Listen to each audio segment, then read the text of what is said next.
wood or vinyl-coated expanded metal decking and galvanized steel. Components can be installed in hours and used a lifetime. Sectional assembly allows versatility of design and efficient dismantling of components for storage. Ladders, benches, duct bumpers, and flagpoles are all available at Portable Steel Piers Incorporated, headquartered at South Walnut in Muncie.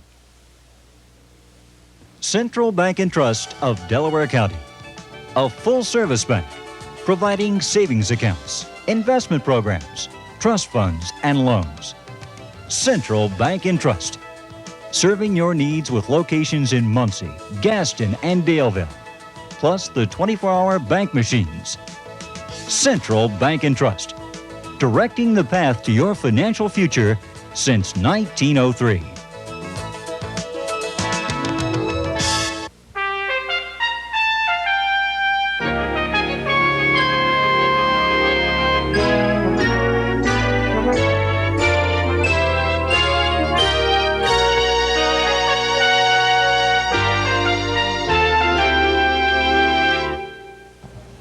Good evening, I'm Cherie Adams. And I'm Jay Masters. This week, nearly 6,500 members of the United Auto Workers Local 662 in Anderson will take a strike vote. The vote will be this Thursday outside the plant gates. Union President John Cole says there will be a strike because General Motors has not lived up to seniority agreements at the new Magnequench plant. Cole says the main issue revolved around job security.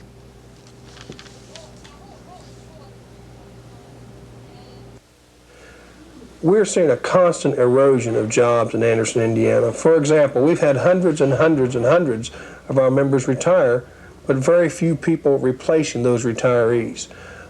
We've seen management has come to us with subcontracting and outsourcing of our work to non-union plants, and in some cases plants that aren't even in the United States. If there is a strike, Cole says nearly 24,000 people will be directly affected. Cole will be our live guest this Thursday, the day the strike vote's taken. A holiday schedule is in effect at the Indiana State Reformatory. That means all work is suspended and inmates are involved in recreation only until the debris from last Thursday's fire is cleaned up. The blaze started in a storage room beneath one of the twin dining rooms at around 3 p.m. on Thursday. Firefighters had to go through the floor of the dining room to extinguish the fire. Today, inmates were busy removing the remaining debris out of the storage area, but officials say the prison won't get back to business as usual until Wednesday. Until then, the prisoners are eating outdoors. Tents and personnel are being provided by the National Guard. And Superintendent Ed Cohen says security is also being stepped up. We have put additional ground personnel, custody personnel in the immediate area of the tents, and we have also added in our Tower 2, depending on the time of the day and night, an additional 1 to 2 officers, armed officers. Officials commented last week that the fire may have been started by an inmate. The fire marshal is completing his investigation today, and a report should be released tomorrow. Fire officials this evening are investigating a fire that broke out this morning on Muncie's west side. There were no injuries as a result of the fire, as the house had not been occupied, but the 2-story house was a total loss. Tomorrow is primary election day in Indiana. Party hopefuls are gearing up for the election to see who will represent each party on the November ballot. Online 49 will be covering the county and city elections throughout East Central Indiana. Today I spoke with the party chairman from Delaware County to see how they felt the voters from their respective parties would turn out. I hope we get a good vote as far as percentage-wise, but I don't expect to be too much of a percentage, possibly less than 50%. I'm guessing maybe we'll have 4,000, 4,500 votes turnout. See, we've only got 2 contests. The contest for mayor where there are 4 candidates and the contest for city judge, which is a new office this year, brought back. There are 2 candidates there. The primary again is tomorrow, and both men say they encourage you to get out and vote no matter what candidate you choose or party you're affiliated with. We'll have a more in-depth look at some of the local races later in this newscast. Ball Corporation won the Corporate Challenge Division I championship yesterday, capping 3 days of running, cycling, swimming, golf, and racquetball. Ball Corporation clinched the division title for the 2nd year in a row Sunday after winning 3 of 5 running events. Ball Hospital placed 2nd overall, and Ball State University came in 3rd. In Division II, Industrial Trust took 1st place overall for its 2nd consecutive year, followed by Maxon and Delco Battery. In Division III, Pathologists Associated came out on top, with Life Touch finishing second overall and the YMCA placing third. More than 4,000 participants represented 40 companies and competed in this year's event. If you collect stamps, the federal government has just issued a new one that reads the United Way. This year, the volunteer group is celebrating its 100th birthday. The stamp was displayed last Friday at a luncheon given by the Delaware County United Way. 14 people were named as outstanding volunteers for 1986 and given plaques in honor of their efforts. Each of them has been lighting the way for organized fundraising in a number of ways, and that made naming a Volunteer of the Year very difficult. But finally, one person did stand out. Mildred Arts, a retired school teacher from Muncie, won the honor for her work in family services of Delaware County. She says she finds her work with families with abuse problems especially rewarding. Break the pattern of abuse, you've really had it made. So you feel you are affecting not only who you're working with at the moment, but down the road quite a ways. In 1986, over 6,000 volunteers supported the 23 local United Way agencies. A second grader from Westview Elementary School in Muncie is among 12 Indiana school children named as state finalists in the bicentennial of the United States Constitution essay contest. Jefferson Spade's entry will be judged now against those of students from across the country. The students were asked to write essays on what the Constitution means to me and to our country. An excerpt from Jennifer's essay reads, "The Constitution of the United States means freedom for all of us. It gives us the right to work where we want, go to church where we want, and to speak about things we like and do not like." Her entry was selected from approximately 10,000 entries from Hoosier students. And taking a look at some stories making news on the national level, on the eve of a new round of superpower arms talks in Geneva, President Reagan today announced a detailed proposal for a 50% cut in strategic nuclear arsenals. Conrail engineer Ricky Gates was indicted today on 16 counts of manslaughter by a locomotive in the deadly wreck involving a Conrail freight train and an Amtrak passenger train. 16 people died and 176 were injured in the trains collided last January in Chase, Maryland. And the U.S. Supreme Court today gave a boost to opponents of censorship. The High Court ruled 6-3 that the value of allegedly obscene material should not be judged by contemporary community standards, but by a reasonable person standard. Some other stories making news around the Hoosier State. Governor Robert Orr has affixed his first veto to a bill passed by the 1987 legislature. The measure deals with the granting of prejudgment interest in judicial proceedings. Howard County Sheriff John Beatty will be released from the hospital tomorrow, 3 weeks after being hurt by a bomb blast in the courthouse at Kokomo. Beatty says it's a miracle he's still alive. The blast killed a drug trial defendant. And Indiana Congressman Phil Sharp wants Nuclear Regulatory Commission member Thomas Roberts to resign. Sharp says Roberts may have leaked sensitive information to utilities the NRC regulates. And as we told you earlier in our newscast, tomorrow is, of course, primary election day. And we are thankful that Dr. Ralph Baker, a professor at the Ball State Political Science Department, will be our analyst throughout the primary election. Thank you for joining us. We appreciate your expertise. You're welcome. Happy to be here in your first night. Can you tell us a little bit about some of the contested races in this area? Well, it's interesting you mentioned contested, Jay, because a lot of the races, there's only one candidate running for each office. There are even places like Portland, there are no Democrats running for a lot of the offices. Just the opposite in Newcastle, there are a lot of Republicans not running for office. But for the office of mayor, there's contested races for both parties in Muncie, in Anderson, in Richmond, in Portland, in Marion, and Winchester. So in East Central Indiana, we have a lot of interesting contests going on. And at least on the Democrat side, in Hartford City and Newcastle, there are contested races as well. And then as we look at city council races that are going on, there are fewer contested races. But in Muncie, for instance, there's a great deal on the Democratic side. In fact, 5 of the 6 districts have contested races and all the at-large seats. Republicans in Muncie have no contested races. So it varies a great deal, but there are plenty of interesting races in this area. Okay. Now, some of our viewers might need some explanation on the voting procedure itself. Now, Cherie met with Delaware County Clerk and put together these instructions for you. These punch-style voting machines are used in East Central Indiana. Delaware County Clerk Scott Hull demonstrates how they're used with a sample ballot. Voters will be given a white or green ballot. Insert the ballot into the marked slot. Make sure the holes at the top of the ballot fit over the 2 red posts at the top. That way all selections will be lined up so the stylus can punch all the way through the ballot.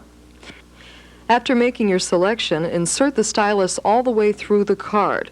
Be sure to turn the pages so you get to vote the entire ballot.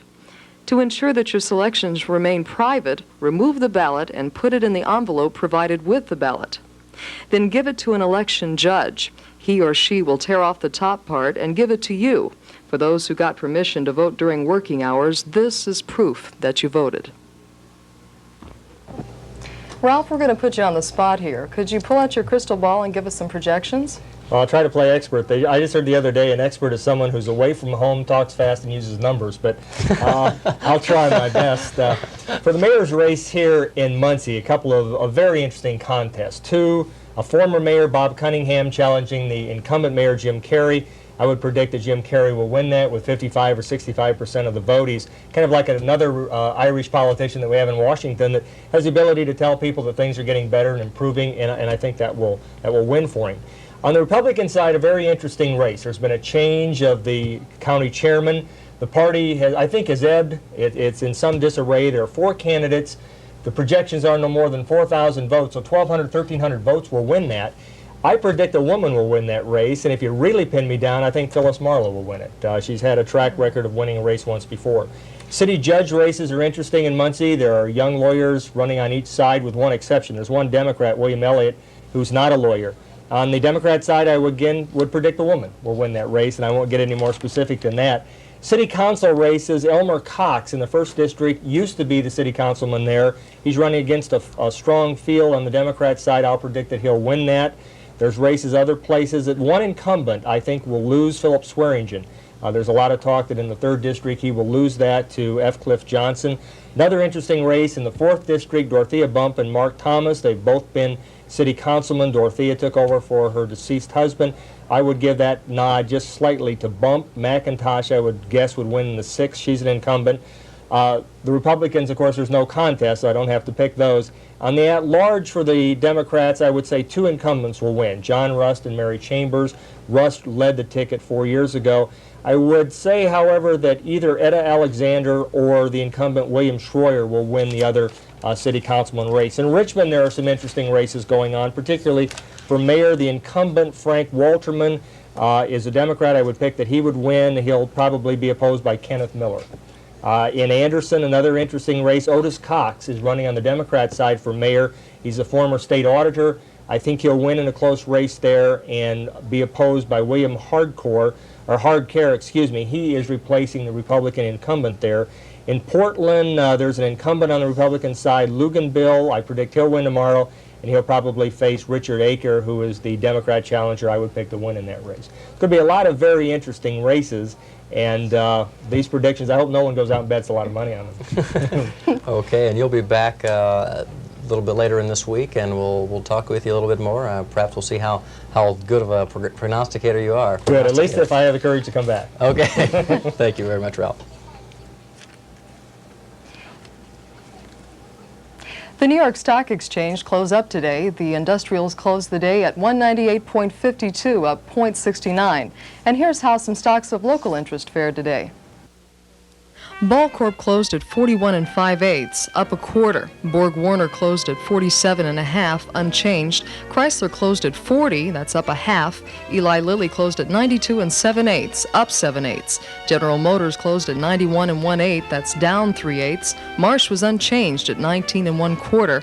NIPSCO closed at 11 1/8, that's up a quarter. And Westinghouse closed at 62 3/4, up 1.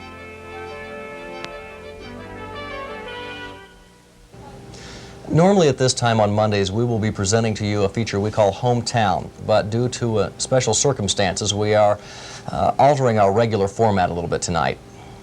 We were all saddened by the death of one of our Hoosiers last Friday.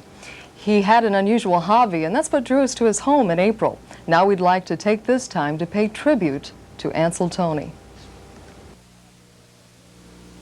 On our trip to farmland, we found out how far kites have come in recent years. Some are so special now, people would rather display them on a wall than fly them. But more interesting than the kites was the man on the other end of this string. Just 11 years ago, Ansel Toney decided to start making kites as a hobby. At 99, his ability was so well known that people in this part of the state called him the Kite Man. At an age when most people would be taking it easy if they're lucky enough to get there, Ansel Toney was busy filling orders. When he first started making kites, he gave them away to any child who asked. But Ansel said he found out that children weren't the only people who enjoyed them. Doctors, lawyers, and teachers, school teachers, and nurses, and they say it's the most relaxing thing they can do to get out and get a hold of a kite line. Ansel said he clearly remembered what sparked his interest in kites. It was seeing one displayed at the World's Fair in 1897. Who would have thought that would lead to a booming business with an appearance on Good Morning America and an interview with Charles Chrystal? But Ansel was more proud of the fact that his kites are now being flown all over the world. Some are on display in China and Japan. He's especially proud of one he made for a little girl at the White House. Amy Carter sent him this thank you note herself. But Ansel was more than a kite maker. He was a kite maker's teacher. In fact, there have been 75 different girls and men and boys come to learn to make kites. And they've come from all over, from everywhere. Ansel told us, if you can sew a stretch stitch and have an eye for how things fit together, you can make a kite. He said the cost of making them has more than doubled over the years, but his specialty kites are made from a material that is so durable they can be flown season after season. Well, this is what they call sailcloth, light sailcloth, windbreaker. It's ripstop nylon. It'll withstand the weather, you know. If anyone could have cashed in on his work, it was Ansel Toney, but he chose instead to charge barely enough to cover the cost of his materials. He said people were always asking him what he got out of it. Just to kick of making them was something to do. What would I do at 99 years old to sit around on your... Laurels are something Ansel Toney never rested on. He never forgot how to enjoy a beautiful day, and he never lost the courage to try something new.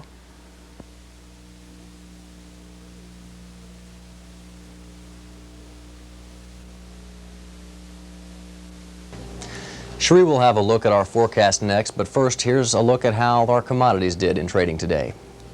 May corn closed the day at 181.5, up 1 3/4. July oats were at 160 3/4, up 5.5.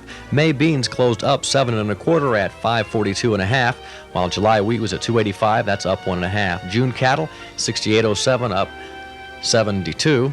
June hogs 54.27, up 0.80. June gold at $465.20 an ounce, that's up 5.70, and June silver $871, up 50 cents. Well, it was not a bad day out today. It was pretty warm compared to yesterday anyway. It was nice, not up in the 80s, but it was pretty.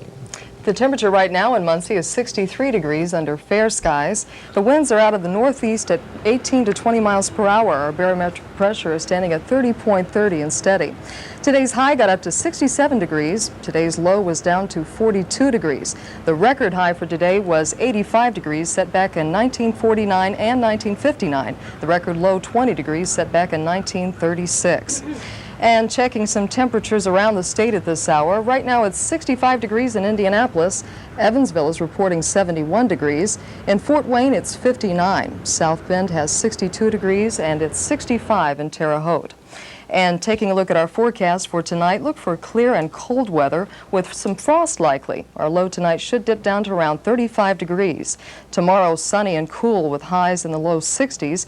And tomorrow night clear with continued cold weather and scattered light frost again.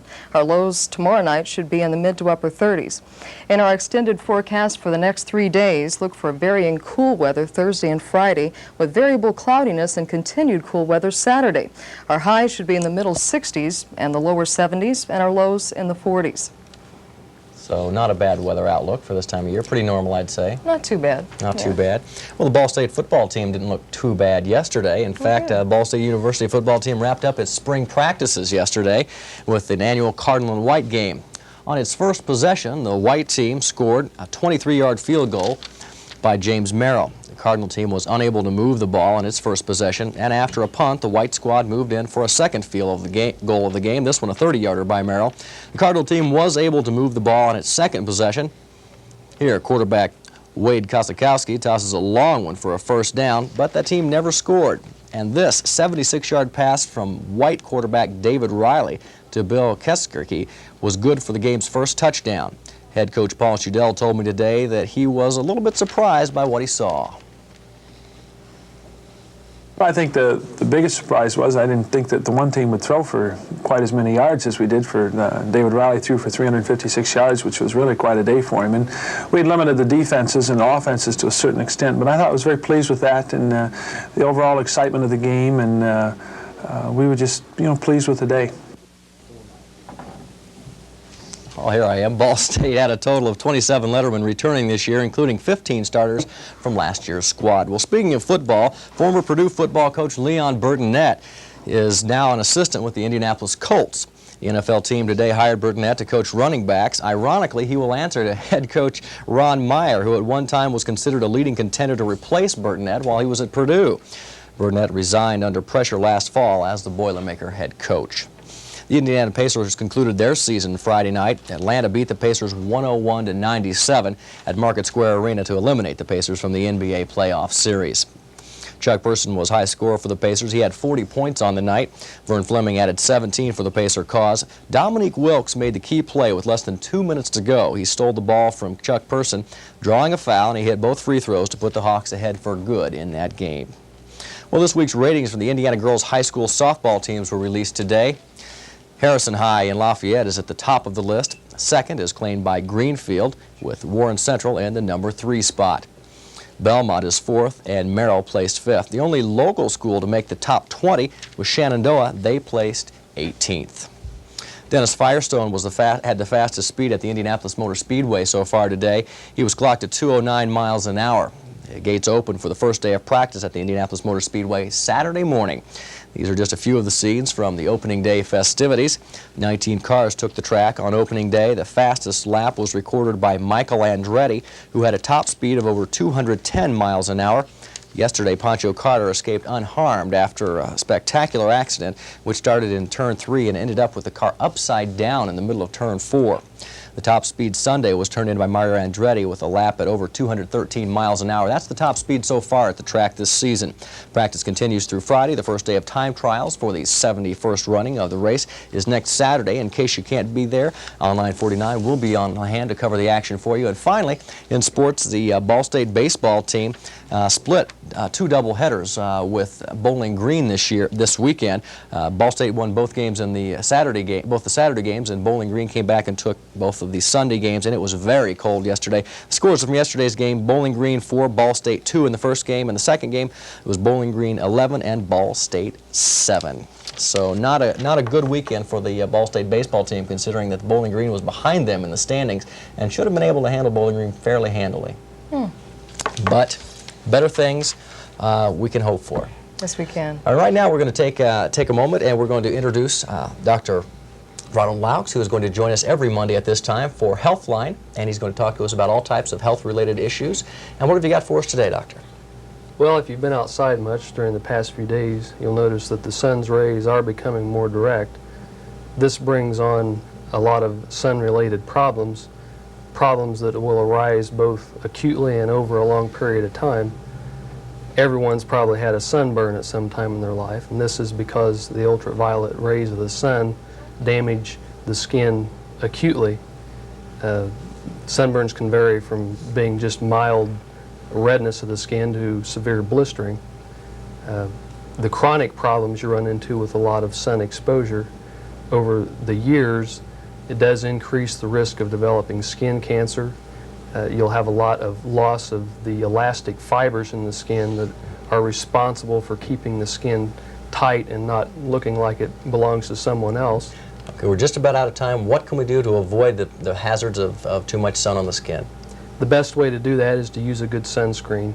And there are a lot of different factor of sunscreens available. The number on there gives you the amount of time that you can go above the usual time. Okay, thank you very much, Doctor, and you'll be back again next Monday. Appreciate your time today. Our top stories today, UAW officials in Anderson say they expect the rank and file to vote for a strike next Thursday.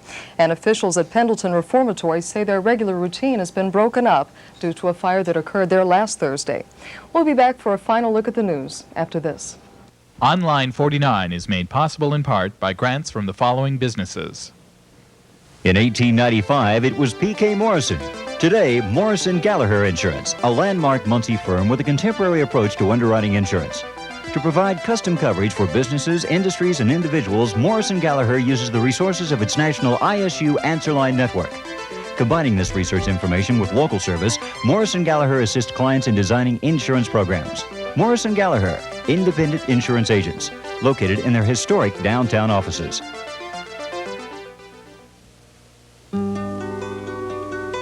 Loved ones are the most important part of life.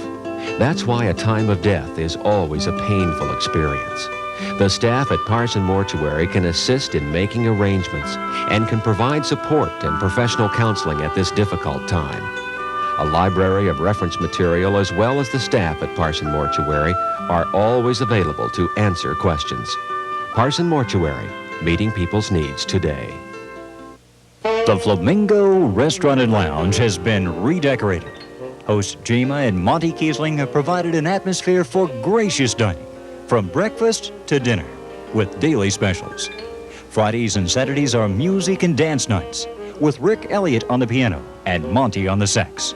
Banquet facilities are available for private parties or business functions. The Flamingo Restaurant and Lounge on Highway 32 in Muncie. Chrystal's Country Home, a family-operated intermediate care nursing home for men and women, located in Parker City, Indiana. Chrystal's Country Home provides 24-hour nursing care and a registered dietitian to plan regular and special diets. The activity staff plans daily individual and group activities for the patient's spiritual and personal growth. Chrystal's Country Home, a licensed and Medicaid-approved 99-bed facility where kindness is our motto. Well, that's all we have time for tonight. The McNeil-Lehrer News Hour is next. Have a good evening.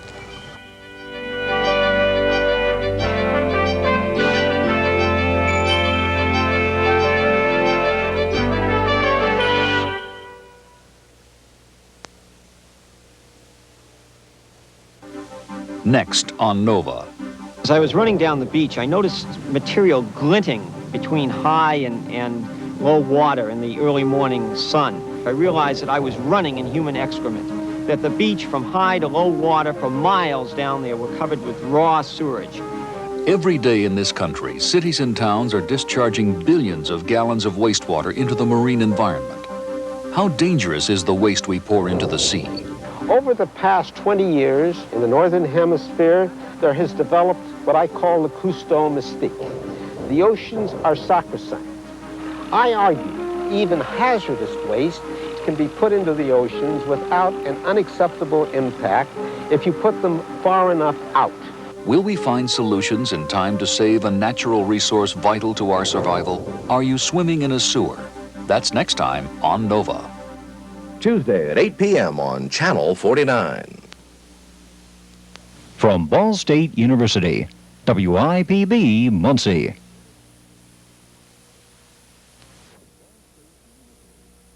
Local broadcast of this program is made possible in part by Allard & Shear Construction Incorporated, general contractors for construction management, design, and building services. Allard & Shear for commercial, industrial, and specialty buildings located on North Wheeling in Muncie.